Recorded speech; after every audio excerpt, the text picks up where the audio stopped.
Sebelum lanjut ke cerita, bagi teman-teman yang belum subscribe, silakan subscribe sekarang juga dan aktifkan lonceng notifikasi agar teman-teman tidak ketinggalan cerita terbaru dari kami. Dan tidak usah lama-lama, langsung saja kita masuk ke ceritanya. Selamat mendengarkan. Hilmi merupakan seorang gadis SMA yang sangat cantik. Dia sangat ramah sekali kepada semua orang. Dia berasal dari keluarga yang sederhana seperti pada umumnya.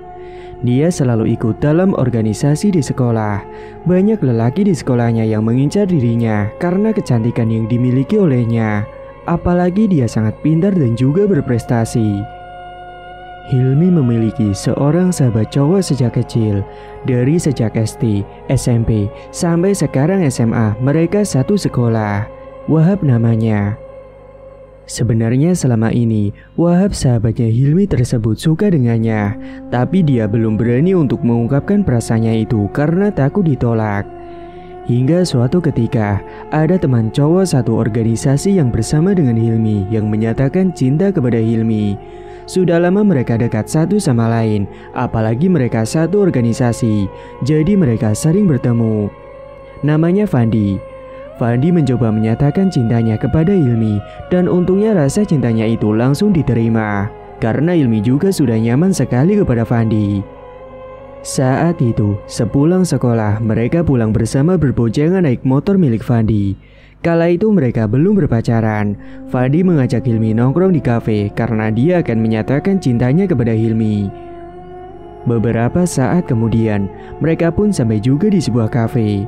Segera mereka memesan makanan terlebih dahulu. Karena sudah sering ketemu, mereka tidak canggung-canggung lagi. Sembari menunggu pesanannya datang, Fandi pun akan mengungkapkan perasaannya kepada Hilmi. "Il, aku mau ngomong sama kamu." "Mau ngomong apa, Pan? Ngomong aja kali." "Selama ini aku sudah nyaman sama kamu, Il.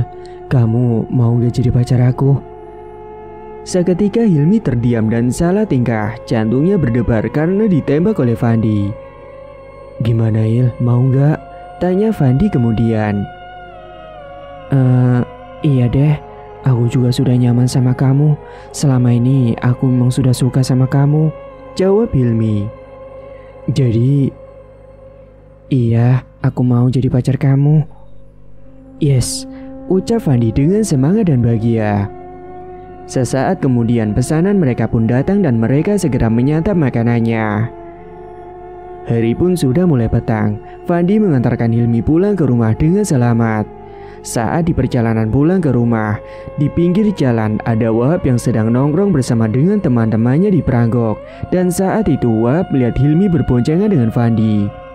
Sakit rasanya saat Wahab melihat wanita yang dicintainya itu berboncengan dengan cowok yang lain. Saat itu dia belum tahu kalau Hilmi sudah berpacaran dengan Fandi.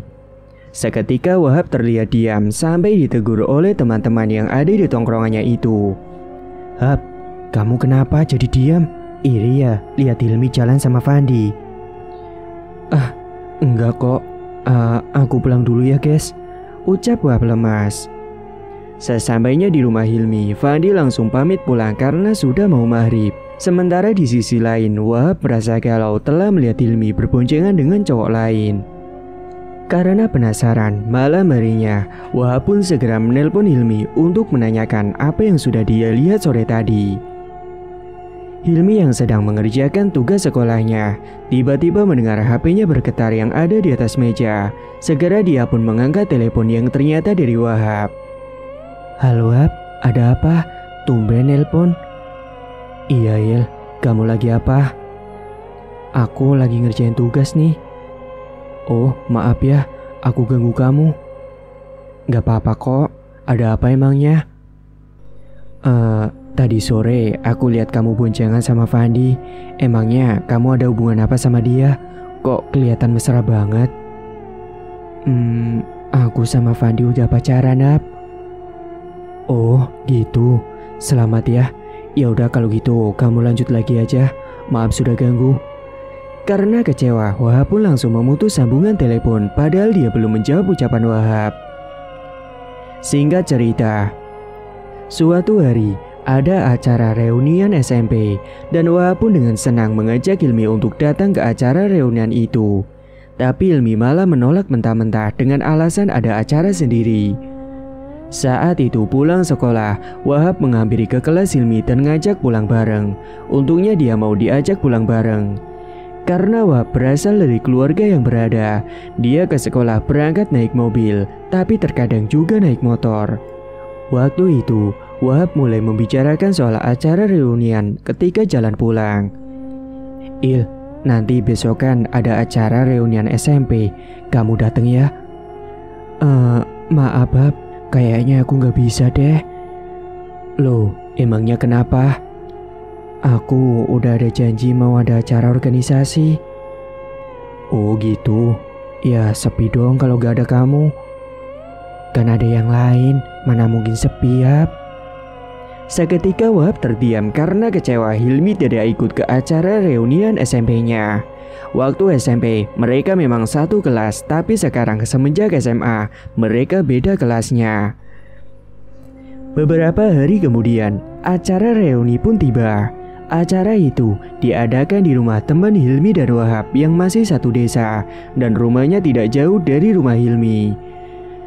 Malam itu, saat mereka akan melakukan acara bakar-bakaran bersama, semua menyiapkan bahan-bahan dan juga alat. Mereka kompak bekerja sama malam itu. Saat semua sudah berkumpul, mereka sangat senang, hanya Wahab saja yang terlihat murung, tidak sebahagia yang lain. Sementara di sisi lain, Hilmi sudah siap-siap dan dijemput oleh Fandi. Mereka pun berboncengan pergi bersama. Hilmi yang tak tahu kalau acaranya ternyata dilaksanakan di rumah teman dekat rumahnya itu. Dan Fandi lewat di depan rumah itu. Dan saat itu semua teman SMP yang sedang reunian itu melihat Hilmi malah berboncengan dengan Fandi.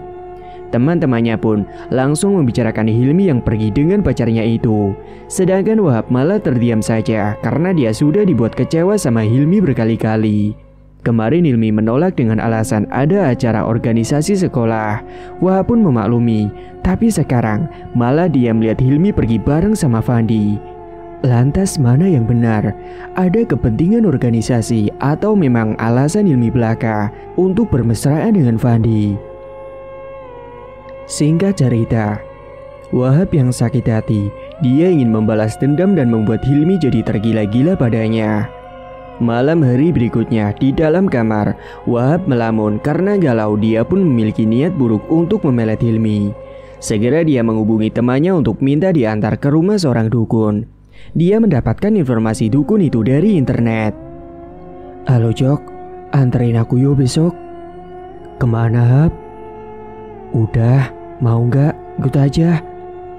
"Ya udah deh, mumpung besok libur tanggal merah, ya kan?" "Oke siap, besok aku jemput ke rumahmu ya." Keesokan harinya, Wahab pun menghampiri ke rumah Joko yang ada di desa sebelah. Joko ini adalah teman sekelas dengan Wahab. Mereka sangat dekat dan satu tongkrongan. Setelah jemput Joko, mereka langsung berangkat pergi ke tempat dukun tersebut. "Kita mau kemana siap?" "Mau ke dukun." "Ah, dukun? Mau ngapain kamu? Wah gila, aku gak mau ah." "Udah ikut aja, aku mau pelet Hilmi." "Kau kalau suka sama Hilmi ya gak gini juga caranya Hap. Lagian salahmu sendiri, gak langsung nyatain cinta sebelum dia punya pacar." "Udah diam aja kamu, ikut aja nanti aku traktir makan apa yang kamu mau." Seketika Joko pun hanya terdiam menarik napasnya dan tidak bisa menolak. Mau gimana lagi karena mereka sudah setengah perjalanan. Beberapa jam kemudian, mereka pun akhirnya sampai juga di desa yang sesuai dengan alamat itu. Namun karena Wahab belum tahu rumahnya di mana, dia dan Joko menanyakan alamat itu kepada warga sekitar. Sambil melajukan mobilnya dengan pelan, dia bertanya kepada salah satu petani yang lewat sore itu. "Maaf Pak, saya mau tanya," ucap Wahab. "Mau nanya apa Mas?" "Bapak tahu alamat ini enggak?" ucap Wahab sembari memperlihatkan kertas yang sudah ditulis semalam. "Oh, ini rumahnya Kisah Seno Mas. Rumahnya di tengah hutan, Masnya nanti harus jalan kaki. Hutannya itu ada di seberang sungai Mas." "Kira-kira jauh nggak ya Pak kalau jalan kaki ke tengah hutan?" tanya Wahab. Jauh mas, bisa setengah jaman, jawab bapak tersebut. Nanti mobilnya bisa dititip di rumah saya saja mas, kebetulan rumah saya dekat sungai. Ya udah kalau gitu, ayo bapak naik biar sekalian. Saat itu petani yang baru pulang dari sawah mengantarkan Wahab dan Joko ke rumahnya untuk menitipkan mobilnya. Setelah mobil sudah dititipkan di rumah bapak tersebut, mereka pun melanjutkan perjalanan menuju ke dalam hutan. Mereka juga diberikan bekal oleh bapak itu dan juga istrinya. Mereka sangat baik sekali, bahkan Wahab dan Joko dipinjami lampu senter. Hari sudah mulai petang, langit pun sudah tidak cerah lagi. Keduanya mulai menyusuri jalanan setapak yang ada di tengah hutan, yang mana jalannya masih berbatuan. Sesampainya di dalam hutan, suasananya sangat riuh dengan suara burung yang berkicauan saling bersahutan. Kita istirahat dulu, Wahab, aku capek, ucap Joko. Ya udah, kita duduk di sini dulu. Di tengah perjalanan mereka beristirahat karena lelah. Mereka pun akhirnya minum dan makan yang telah diberikan oleh bapak tadi. Setelah rasa lelah dan capeknya itu hilang, mereka segera melanjutkan kembali perjalanan menuju ke tempat dukun itu. Langit semakin gelap, samar-samar sudah terdengar suara azan dari kejauhan. Wahab segera menyalakan senter untuk penerangan jalannya. Beberapa saat kemudian mereka akhirnya sampai juga di sebuah rumah gubuk yang ada di tengah hutan. Segera keduanya menyambangi rumah itu. Di sana ternyata sudah ada 3 orang yang mengantri nunggu giliran. Wahab dan Joko pun akhirnya terpaksa menunggu di depan rumah sambil istirahat. Suasana malam itu di depan rumahnya Kisah Seno, hembusan angin kencang membuat hawa dingin menusuk ke dalam tulang. Hingga beberapa jam kemudian, setelah menunggu giliran, akhirnya Wahab dan Joko masuk menemui Kisah Seno. Dia pun langsung menjelaskan maksud kedatangannya. Saya sakit hati, Ki. Saya juga kecewa sama wanita yang saya cintai, tapi dia malah memilih pria lain. Padahal selama ini saya sudah suka sama dia, tapi memang salah saya sih tidak menyatakan cinta saya kepadanya. Saya ingin dia tergila-gila sama saya, Ki. Apakah kamu membawa fotonya? Bawa, Ki. Lalu Wahab langsung mengambilkan foto Hilmi yang sudah disiapkan dari rumah. Dia memang punya banyak foto Hilmi yang dipajang di dalam kamarnya. Ini, Ki. Sebelum melakukan ritual, kamu harus bayar maharnya terlebih dahulu. Berapa, Ki, maharnya? 10 juta. Wahab sudah menyiapkan juga mahar yang dia minta kepada bapaknya semalam dengan alasan dia akan membeli mesin untuk motornya karena dia hobi dengan motor. Dia pun memberikan uang 10 juta yang dimasukkan ke dalam amplop. Malam itu juga akan dilakukannya ritual. Mereka pun masuk ke dalam ruangan ritual. Saat masuk ke dalam ruangan itu, mereka langsung merinding. Karena di ruangan itu banyak sekali benda-benda pusaka seperti keris, boneka pocongan, serta sudah ada sesajen yang ada di atas meja di sana. Asap kemenyan yang sudah dibakar itu pun langsung mengepul memenuhi ruangan. Saat itu, Kisah Seno mulai merapalkan mantranya dengan mulut yang terus berkomat-kamit sambil jari tangannya memutar di atas kemenyan. Setelahnya foto Hilmi dilinting seperti batang rokok. Akan tetapi, sebelumnya foto yang sudah dilinting itu, di dalamnya diberi kembang kenanga yang kemudian diolesi dengan minyak. Entah itu minyak apa. Setelah itu, foto tersebut langsung dibungkus kain mori putih yang sudah disediakan oleh Kisah Seno. Wahab dan Joko yang melihat itu sangat merinding karena mereka baru pertama kalinya datang ke tempat seperti itu. Setelahnya Kisah Seno merapalkan mantra untuk memanggil kodamnya. Sesaat kemudian tiba-tiba saja hembusan angin kencang masuk ke dalam ruangan itu. Wahab dan Joko pun langsung merinding ketakutan karena mereka mendengar ada langkah kaki yang berat dan besar di belakang tubuhnya. Suara itu membuat mereka gemetaran, jantung berdebar dengan kencang dan keringat dingin mulai bercucuran membasahi tubuhnya. Lihatlah ke belakang kalian, ucap Kisah Seno. Mereka dengan ragu-ragu menoleh ke belakang. Ketika sudah melihat ke belakang, betapa terkejutnya mereka. Di belakangnya ada sosok tinggi besar dengan kedua mata merah menyala. Gigi taringnya panjang dan tajam. Tubuhnya berbulu lebat berwarna hitam, disertai dengan bau yang sangat busuk sekali seperti bau bangkai tikus dan juga anyir darah yang menyeruak. Joko langsung pingsan karena tak kuat melihat sosok itu. Sementara Wahab hanya terdiam kaku. Dan saat itulah sosok itu seketika menghilang dari belakang tubuhnya tepat di ambang pintu ruangan ritual. Setelahnya dia pun membalikan tubuh kembali ke arah Kisaseno. Ternyata sosok itu pindah berada di sampingnya Kisaseno. Dia pun langsung terperanjat. Wajah Wahab terlihat sangat pucat sekali. Jantung berdegup dengan kencang. Keringat membasahi sekujur tubuhnya. Kisaseno berbicara dengan sosok genderuwo itu, tapi dia tidak tahu apa yang dibicarakannya. Dan sesaat kemudian sosok itu pun menghilang entah kemana. "Bangunkan itu temanmu," ucap Kisaseno. Joko, bangun Jok, lu kok malah pingsan sih?"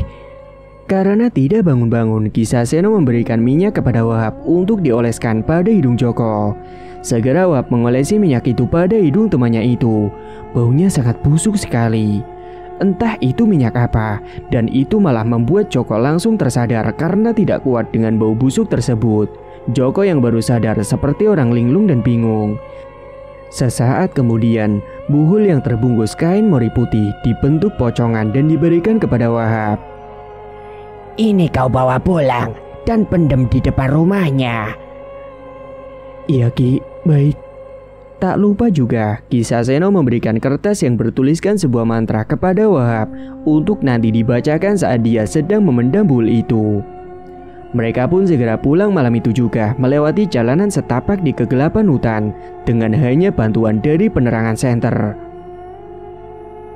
Singkat cerita, malam berikutnya, tengah malam Wahab datang ke depan halaman rumahnya Hilmi dengan berjalan mengendap-endap sambil melihat ke sekeliling takut ada orang yang melihat. Sekitar jam 2 dini hari, dia sengaja tidak tidur untuk mengubur buhul itu di depan halamannya Hilmi.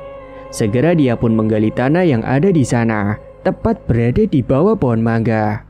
Setelah digali, buhul itu pun langsung ditanam di tanah tersebut sembari membacakan mantra yang sudah dihafal dari rumah. Dan keesokan harinya, Hilmi yang baru bangun tidur tiba-tiba saja langsung kepikiran Wahab dan dia pun bergegas mandi untuk berangkat ke sekolah. Dia sampai tidak mau sarapan karena ingin cepat-cepat ketemu dengan Wahab. Sesampainya di sekolah, dia langsung mendatangi kelas Wahab dan melihat Joko yang ada di sana langsung menanyakan di mana keberadaan Wahab. "Jok, Wahab di mana?" tanya Hilmi. "Belum berangkat dia, sebentar lagi paling." Karena Wahab belum berangkat, Hilmi pun kembali masuk ke dalam kelasnya. Dan saat jam istirahat sekolah, Hilmi langsung menghampiri Wahab lagi ke dalam kelasnya. "Hap, sini," ucap Hilmi dengan manja. "Hap, kamu apain dia? Itu kok dia sampai nyariin kamu terus?" tanya temannya sambil bercanda. Joko yang tahu tentang itu hanya diam saja karena tidak diperbolehkan Wahab untuk memberitahu siapapun. "Hap, nanti pulang bareng ya," ucap Hilmi dengan genit.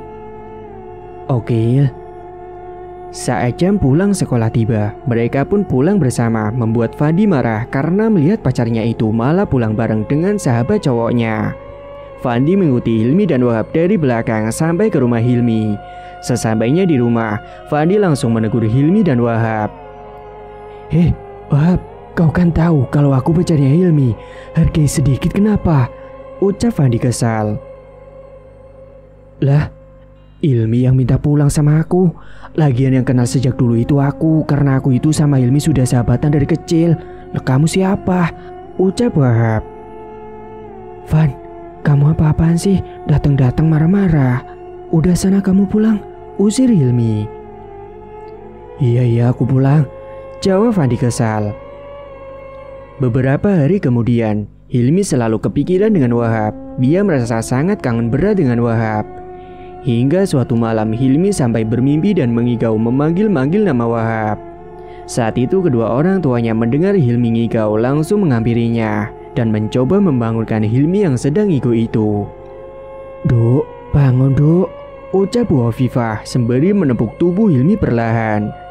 Seketika Hilmi pun terperanjat bangun dari tidurnya dan pandangannya mengedarkan ke sekeliling kamar mencari keberadaan Wahab. Wahab, kamu mimpi Duk?" Hilmi pun tersadar kalau dia cuma bermimpi. Setelahnya dia langsung meraih ponselnya dan segera menelpon Wahab. Bu Hovifah merasa aneh dengan sikap anaknya itu akhir-akhir ini. Setelahnya Bu Hovifah pergi dari kamarnya Hilmi dan sesaat kemudian dia dikejutkan dengan bayangan hitam yang melintas membuatnya terperanjat. Hawa dingin masuk ke dalam kamarnya saat hembusan angin datang bersamaan dengan bayangan hitam tadi, membuat bulu kuduk Hilmi merinding. Sesaat kemudian dia mendengar ada suara lirih yang memanggil namanya, membuatnya semakin ketakutan. Dia pun menenggelamkan tubuhnya di balik selimut. Hilmi mencoba untuk tidur dengan memejamkan kedua matanya. Akan tetapi baru saja dia mulai memejamkan kedua matanya, tiba-tiba saja dia mendengar ada suara yang mendengkur, sangat keras sekali dan juga jelas sekali. Suara itu tepat di dekatnya. Dia juga merasakan ada seperti hembusan napas yang berada di telinga kirinya. Setelahnya dia mencoba membuka kedua matanya dan melihat ke arah kiri samping tempat tidurnya. Dan betapa terkejutnya Hilmi ketika mendapati sosok pocong dengan wajah hitam dan mulut menganga, serta kedua mata yang melotot, dan juga wajahnya yang berlumuran dengan darah berada tepat di sampingnya. Saat itu, Hilmi hanya bisa terdiam kaku karena tubuh dan mulutnya tidak bisa digerakkan sama sekali. Karena tidak kuat, akhirnya Hilmi pun pingsan sampai pagi hari. Keesokan paginya, Hilmi libur sekolah. Kemudian dia pun hendak berencana pergi ke rumah Wahab. Tapi sebelumnya dia sarapan pagi terlebih dahulu. Saat itu Hilmi terlihat sangat buru-buru sekali sarapannya, membuat Bu Hovifah dan Pak Casmadi heran dan tercengang karena tidak biasanya Hilmi seperti orang kelaparan. "Kamu kenapa, Nduk? Kok makannya buru-buru banget?" tanya Bu Hovifah. "Aku mau ke rumahnya Wahab, Bu." "Mau ngapain?" "Pokoknya aku mau ke rumahnya dia." "Iya, Nduk, tapi kamu makanya yang gak usah buru-buru gitu, nanti keselak," timpal Pak Casmadi. Akan tetapi Hilmi tidak mendengarkan ucapan kedua orang tuanya. Dia malah tidak menghabiskan sarapannya dan langsung berlalu pergi ke rumah Wahab. Sesampainya di depan rumah Wahab, dia teriak-teriak seperti orang yang tidak punya sopan santun. "Wahab, Wahab." Terlihat ibunya Wahab yang membukakan pintu pertama kali. Karena ibunya sudah sangat kenal dengan Hilmi, beliau pun memaklumi. "Ada apa, Hil?" "Wahabnya ada di mana, Bu?" "Ada, Hil, masih sarapan. Ayo masuk dulu." Akhirnya Hilmi pun masuk ke dalam rumah menunggu Wahab sarapan terlebih dahulu. Sesaat kemudian Wahab pun menemui Hilmi di ruang tamu. Kala itu Hilmi mengajak Wahab untuk keluar jalan-jalan. Wahab senang sekali karena pelet yang dikirimkannya itu sudah manjur. "Ab, ayo kita jalan-jalan ke mall." "Ayo, bentar ya, aku ambil kunci mobil dulu." Hari itu mereka pun jalan-jalan pergi berduaan. Hilmi benar-benar sangat manja sekali kepada Wahab sampai tidak mau lepas dari senderan pundak Wahab. Sesampainya di dalam mall, Hilmi pun terus menggandeng tangan Wahab sampai pandangan semua orang tertuju kepada mereka berdua. "Kita mau kemana, Hil?" "Ke kafe yuk." Saat di kafe yang ada di dalam mall, Hilmi tiba-tiba saja menyatakan cinta kepada Wahab. Wahab pun dengan senang hati menerima ungkapan cinta dari Hilmi karena memang itulah yang selama ini dia harapkan. "Hab, kamu mau gak jadi pacar aku? Aku cinta mati sama kamu." "Ah, kamu serius, Hil? Kan kamu pacaran sama Fandi." "Udah, itu gampang. Besok pulang sekolah aku putusin dia." "Ya udah deh, aku mau jadi pacar kamu." "Makasih ya, Hab. Aku seneng banget loh." "Sama-sama, Hil." Beberapa saat kemudian pesanan mereka pun diantarkan oleh pelayan. "Maaf Mas, Mbak, permisi. Pesanannya sudah siap." "Iya Mbak, terima kasih," jawab Wahab. Lalu pelayan itu pun meletakkan makanan dan minuman pesanan mereka di atas meja. Segera mereka pun menyantap makanan pesanan yang telah dipesan. Saat sedang makan, Hilmi tak henti-hentinya menatap wajahnya Wahab, membuat Wahab jadi salah tingkah. "Hil, kamu ngapain sih liatin aku terus? Aku kan jadi malu." "Malu kenapa sih? Kan aku pacar kamu." Singkat cerita, setelah selesai makan, Wahab yang sudah sangat cinta dengan Hilmi, dia pun berniat buruk. Pikirannya mumpung Hilmi dalam keadaan tidak sadar kalau dia sudah dipelet. Siang itu juga Wahab membawa Hilmi mampir ke hotel terlebih dahulu. Hilmi pun mau-mau saja, sampai akhirnya mereka pun check-in di hotel itu. Wahab pun langsung mencumbuhi Hilmi.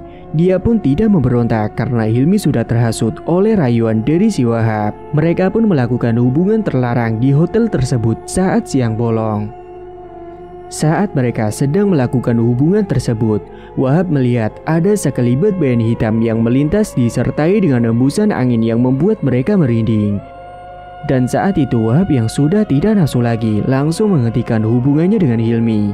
Setelahnya Wahab pun langsung mengajak Hilmi pulang. Karena dia merasa ketakutan saat di dalam hotel itu. Dia melihat ada sosok tinggi besar dengan gigi taring yang tajam dan panjang berada di dalam pojok kamar itu dengan tatapan yang melotot. Sosok itu yang dia lihat sama seperti saat dia melakukan ritual di ruangan kisah Seno. Ayo kita pulang aja ya. Gak mau ah, aku masih kangen banget sama kamu. Tenang, besok kan kita ketemu lagi.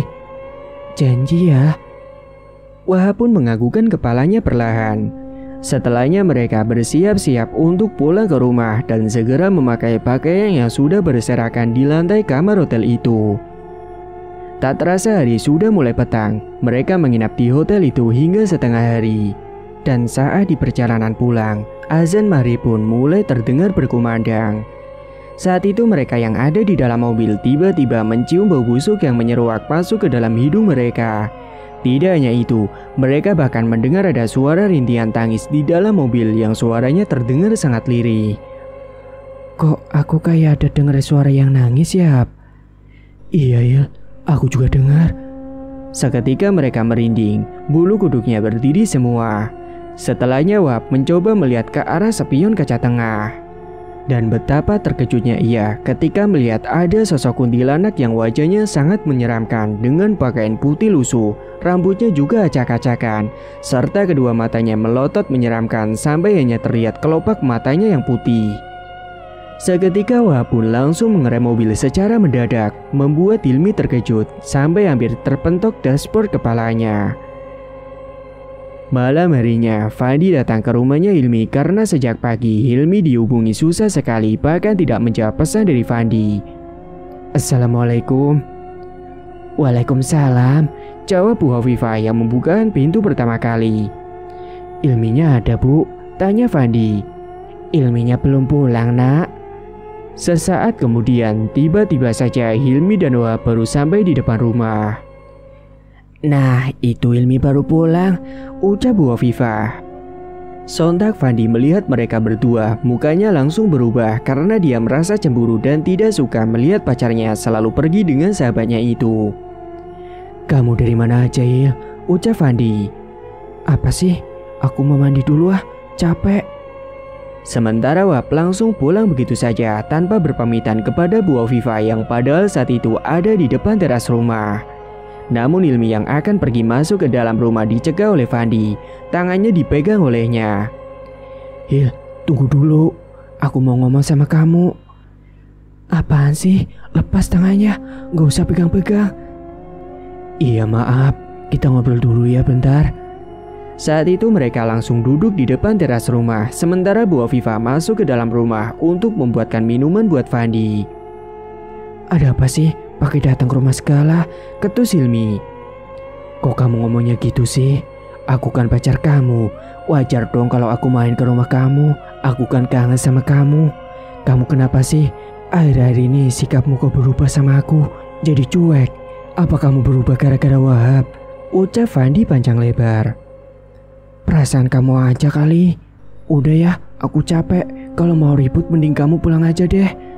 Sesaat kemudian, Bu Hovifah datang membawakan minuman untuk Fandi dan Hilmi. Ini diminum dulu nak Fandi. Makasih Bu, maaf jadi ngerepotin. Enggak ngerepotin sama sekali kok nak. Kalau gitu ibu masuk ke dalam dulu ya. Kalian lanjut dulu ngobrolnya. Setelah Bu Hovifah masuk ke dalam rumah, mereka pun melanjutkan percakapan kembali. Hil, aku pokoknya gak mau ya kalau kamu sama Wahab terus. Oh iya, kalian tadi dari mana? Itu bukan urusan kamu ya Van. kenapa kamu jadi ngatur-ngatur aku gini sih? Wahab itu sahabat aku, jadi kamu gak berhak ngatur aku dan dia. Tapi kamu hargai perasaan aku dong. Kalau kamu tidak bisa menerima semua ini, mendingan kita putus saja, Van. Lagian aku juga sudah gak nyaman sama kamu. Loh, Hil, kok gitu? Udah, mulai sekarang kita gak ada hubungan lagi, titik. Sekarang mending kamu pulang saja sana. Karena kecewa, Fandi pun akhirnya menerima keputusan dari Hilmi yang memilih untuk mengakhiri hubungan mereka. Setelah itu, Hilmi pun segera pergi mandi. Di dalam kamar mandi, karena dia sedang merasa berbunga-bunga, dia pun nyanyi sambil keramas. Namun tiba-tiba saja dia seperti mendengar ada orang yang ikut menyahut nyanyiannya. Seketika Hilmi pun terdiam untuk mendengarkan suara itu dengan jelas. Kali ini ketika dia mendengarkan suara itu dengan seksama, ternyata dia mendengar suara orang yang sedang menyinden, merdu sekali. Dan hembusan angin tiba-tiba masuk melewati ventilasi kamar mandi, membuat Hilmi merasakan hawa dingin yang menusuk ke dalam tulang. Dia pun langsung merinding ketakutan. Setelah suara wanita yang menyinden itu menghilang, tiba-tiba saja dia mendengar ada suara lirih yang memanggil namanya. Jantungnya langsung berdebar sangat kencang. Segera dia pun mempercepat keramasnya dan segera menyelesaikan mandinya. Setelah selesai mandi, dia berhias di depan kaca sambil menyisir rambutnya. Akan tetapi ketika dia duduk di depan kaca riasnya itu, betapa terkejutnya Hilmi melihat wajahnya sendiri seketika berubah menjadi sosok yang menyeramkan, namun hanya sepersekian detik saja. Sontak dia pun langsung terperanjat ketakutan, tapi setelahnya dia langsung bersikap biasa saja. Tadi paling halusinasi aku aja, gumamnya pada dirinya sendiri. Baru saja dia selesai meletakkan sisirnya di atas meja, dia melihat ada sekelebat bayangan putih melintas di belakang tubuhnya. Namun bayangan putih itu terlihat jelas sekali menggunakan pakaian putih lusuh, rambutnya panjang acak-acakan. Akan tetapi wajahnya tidak terlihat karena tertutup dengan rambut panjangnya. Dan karena takut, dia pun langsung beringsat ke atas kasurnya dan menutupi badannya dengan selimut. Seketika dia teringat dengan Wahab karena tiba-tiba merasa sangat kangen berat, padahal baru saja ketemu seharian penuh dengan Wahab. Wahab mendengar HP-nya berdering ketika sedang tiduran. Segera dia pun mengangkat telepon dari Hilmi. Halo, ada apa, Il? Aku kangen banget sama kamu, Wahab. Kan baru saja tadi kita ketemu. Iya, tapi aku kangen banget. Udah dulu ya, aku mau tidur nih, ngantuk, capek. Hilmi tambah tidak karuan rasanya karena Wahab memilih tidur lebih dulu, sementara dia kesepian dan sangat merindukan Wahab. Malam itu saat sedang tiduran, Hilmi bermimpi ketemu sama Wahab. Dan mereka melakukan hubungan terlarang di mimpinya tersebut, membuat Hilmi tidur nyenyak karena mimpi indah.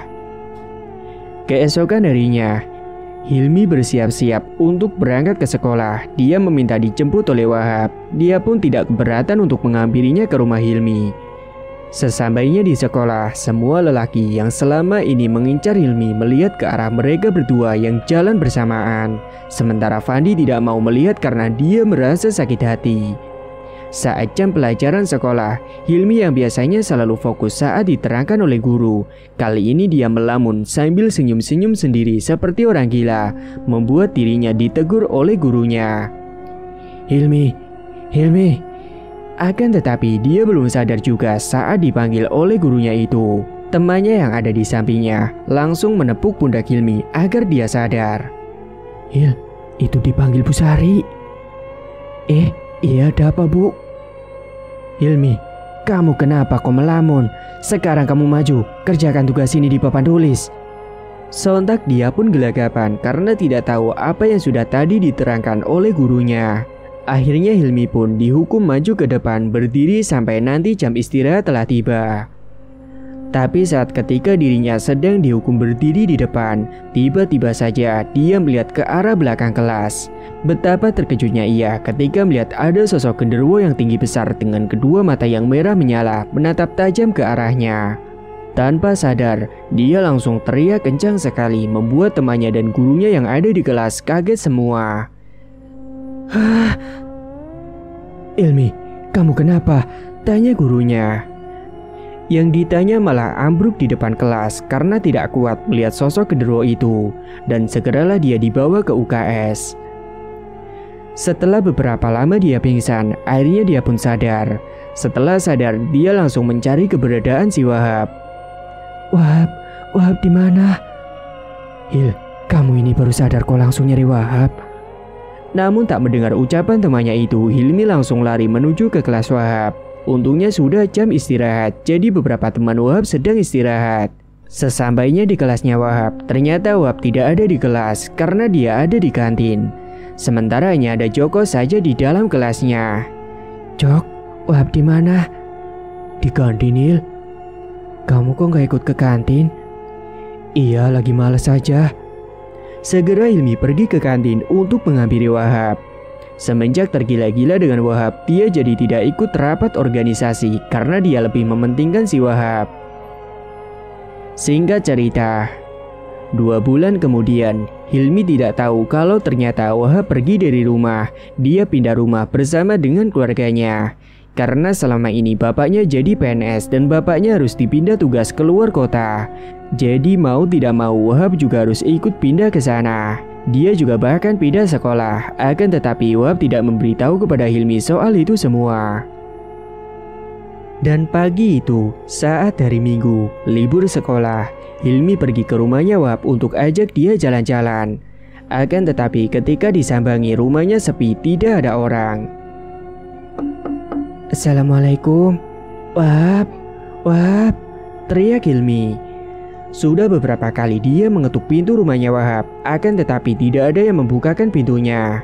Sampai akhirnya ada tetangga yang lewat karena mendengar teriakan dari Hilmi. Mbak Hilmi cari Mas Wahab ya? Iya Bu, Wahabnya di rumah kan? Maaf Mbak, Mas Wahabnya baru aja tadi pagi berangkat keluar kota sama keluarganya. Mau apa Bu?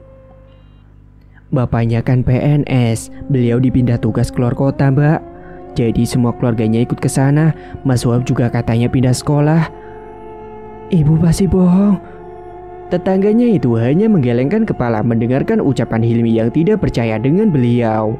Segera dia mengambil HP-nya yang ada di dalam saku untuk menghubungi Wahab. Akan tetapi sudah beberapa kali ditelepon, Wahab tidak mengangkatnya. Ternyata nomor Hilmi sudah diblokir oleh Wahab. Saat itu Hilmi pun langsung teriak-teriak kembali memanggil Wahab, padahal sudah jelas dia tidak ada di rumah. Wahab. Sampai akhirnya para tetangganya yang lain tidak nyaman karena Hilmi terus teriak-teriak di depan rumah Wahab. Mereka pun mengusir paksa Hilmi dari rumah itu. Semenjak saat itu dia jadi seperti orang gila yang selalu teriak-teriak sendiri, jalan kaki di pinggir jalan dan entah kemana arah tujuannya. Wahab, aku akan jemput kamu. Tunggu aku ya. Semua mata tertuju kepada Hilmi yang merupakan orang gila baru karena pakaian yang digunakan masih bagus, tidak seperti orang gila pada umumnya. Salah satu tetangga rumahnya Hilmi siang itu langsung menghampiri ke rumah Bu Afifa dan Pak Casmadi untuk memberitahukan kepada mereka kalau Hilmi sudah seperti orang gila. Assalamualaikum Bu Afifa. Waalaikumsalam, ada apa Bu? Tanya Bu Afifah yang baru keluar rumah bersama Pak Casmadi. Itu Bu, Hilmi tadi ke rumahnya Wahab. Keluarganya sudah pindah keluar kota. Terus Hilmi masih tetap tidak mau pergi dan malah teriak-teriak di depan rumahnya Wahab. Akhirnya semua warga pun mengusir Hilmi dari rumah itu. Dan sekarang entah dia pergi kemana Bu. Dan dia teriak-teriak seperti orang gila, ujar tetangganya itu. Astagfirullahaladzim. Pak, ayo kita cari Hilmi Pak. Ibu takut dia kenapa-napa. Sekarang saat itu juga kedua orang tuanya langsung mencari keberadaan Hilmi dengan mengendarai sepeda motor. Mereka mencari dari satu desa ke desa lain, bahkan sampai ke jalan raya. Sampai akhirnya mereka menemukan Hilmi yang juga sudah ada di pinggir jalan sedang duduk sambil menangis kadang ketawa sendiri. Astagfirullah, Pak, itu anak kita Pak. Setelahnya dengan paksa Hilmi segera dibawa pulang ke rumah.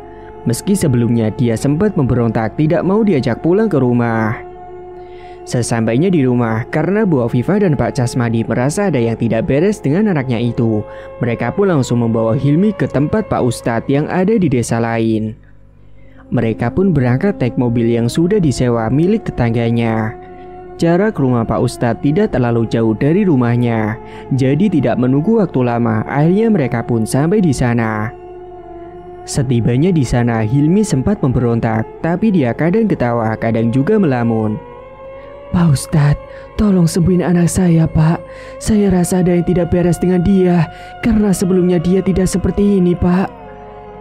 Iya, Pak. Insya Allah, saya akan membantu menyembuhkan anak Bapak dan Ibu. Saat itu Ustadz Fahmi langsung menerawang Hilmi dengan cara meraga sukma. Mulutnya terus membacakan doa-doa sembari memejamkan kedua matanya.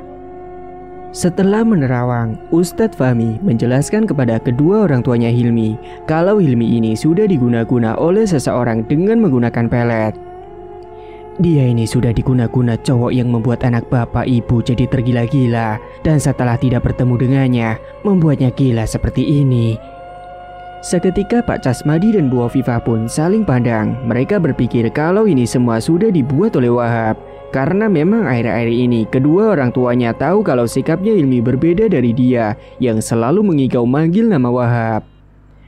Setelah ini saya akan mencoba meruqyah untuk menghilangkan ilmu hitam yang telah dikirim pelaku. Namun sebelum melakukan ruqyah, Pak Ustadz Fahmi menyiapkan daun sirih yang direbus terlebih dahulu dan dicampur dengan daun kelor. Beberapa saat kemudian, ruqyah pun akan dimulai. Dilakukan di dalam ruangan praktek khusus yang ada di rumah Pak Ustadz Fahmi. Ustadz Fahmi pun mulai membacakan ayat-ayat suci Al-Quran. Dan sesaat kemudian, Hilmi memberontak dan meronta-ronta kepanasan. Karena kodam kiriman yang ada di dalam tubuhnya itu tidak kuat jika mendengar ayat suci Al-Quran. Bu Afifah dan Pak Casmadi langsung membantu memegangi tubuh Hilmi dengan erat supaya tidak kabur. Tiba-tiba, jendela di dalam ruangan itu terbuka dan tertutup dengan sendirinya karena hembusan angin yang tiba-tiba masuk ke dalam ruangan itu. Sampai pada akhirnya Hilmi pun kerasukan sosok yang ada di dalam tubuhnya itu. Jangan kau ganggu anak ini. Kau jangan ikut campur urusanku, ucap sosok itu. Kau yang jangan ganggu dia. Keluarlah dari dalam raganya, atau mau kau saya bakar, ancam Pak Ustadz. Aku tidak mau mengikuti perintahmu. Karena tidak mau keluar, dengan paksa Ustadz Fahmi mengusir sosok itu. Wah. Rang sosok itu sebelum akhirnya keluar dari dalam raga si Hilmi.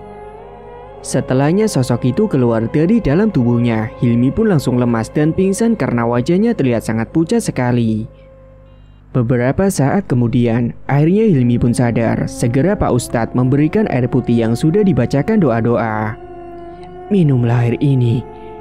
Perlahan Hilmi menegak segelas air putih yang sudah didoakan itu sampai habis. Jadi Hilmi ini sudah dipelet oleh seseorang yang bernama Wahab, yang membuat Hilmi ini tergila-gila padanya.